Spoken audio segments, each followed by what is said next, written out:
And there's a beautiful narration I came across that I wanted to share today regarding the state of our hearts when death meets us. It is narrated in Al-Hakim by Fatima bint Hussein ibn Ali, the great-granddaughter of the Prophet, peace be upon him. She was the daughter of Ali, the son of Ali and Fatima, may Allah be pleased with them all. She narrates on behalf of our mother, Aisha, that Usaid ibn Hudhair, a great companion of the Prophet, peace be upon him, and one of the earliest Ansar of Medina who embraced Islam early during the pledge of Bayat al-Aqaba, said, "If I were to be in any one of these three states, I know without doubt that I would be from the people of paradise.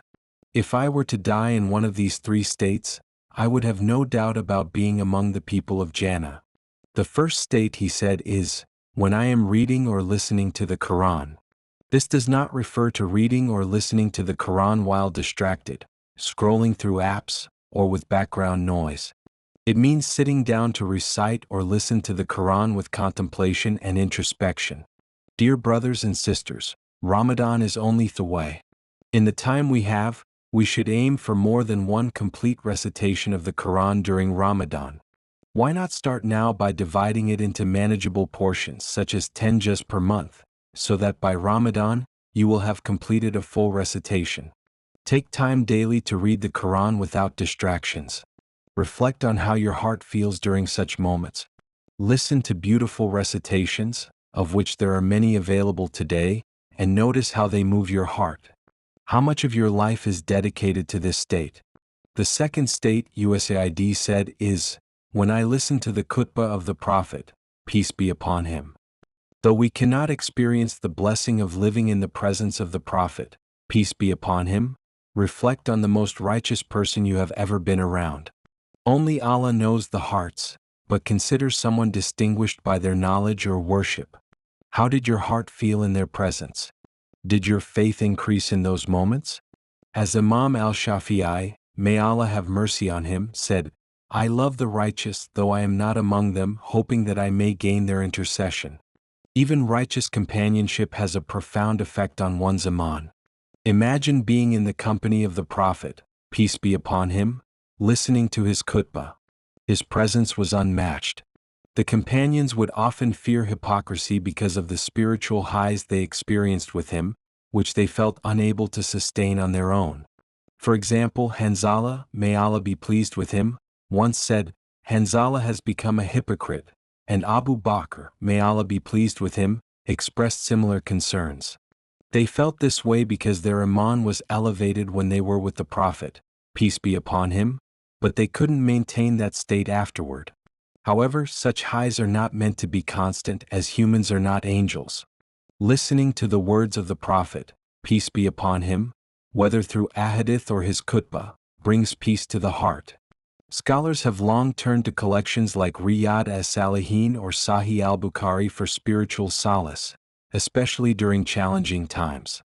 For instance, during the pandemic, scholars like Sheikh Amin and others at Dar al-Qasim recited Sahih al-Bukhari from start to finish, seeking tranquility through the words of the Messenger of Allah, peace be upon him.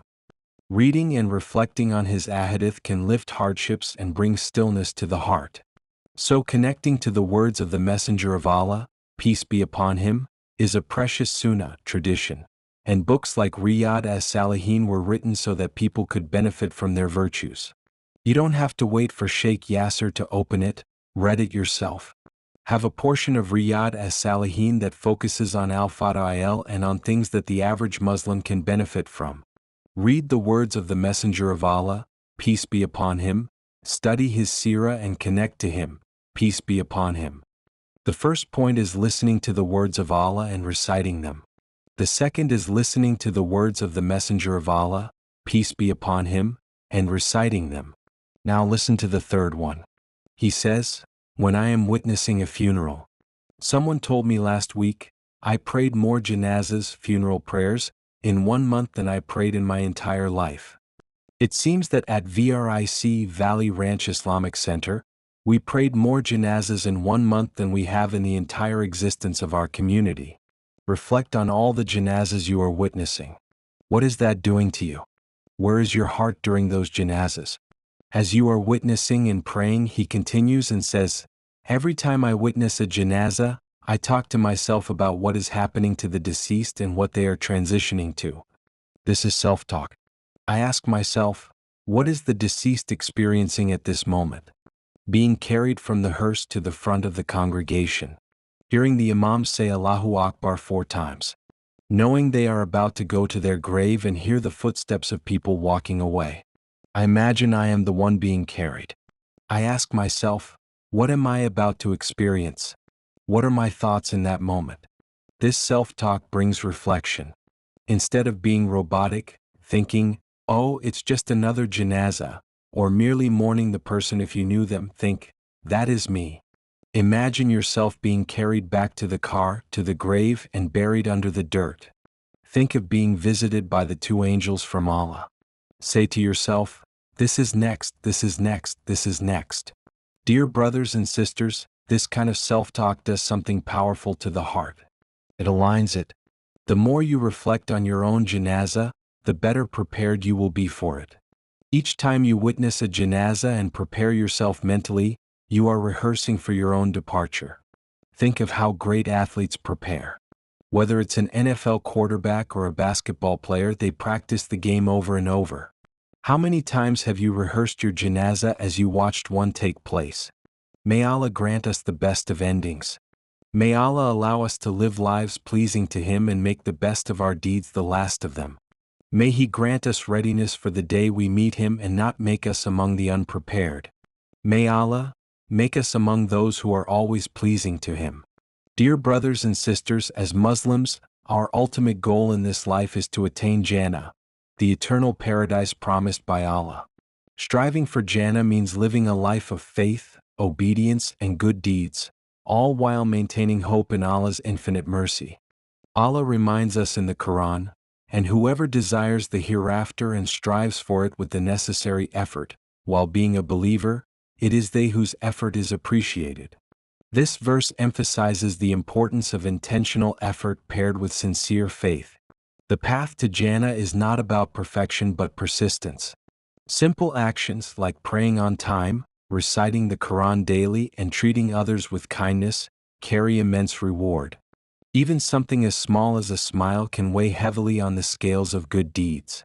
Consistently seeking forgiveness through istighfar, asking for forgiveness, keeps our hearts humble and our sins erased, drawing us closer to Allah's mercy. Most importantly, striving for Jannah requires trusting Allah and persevering through hardships.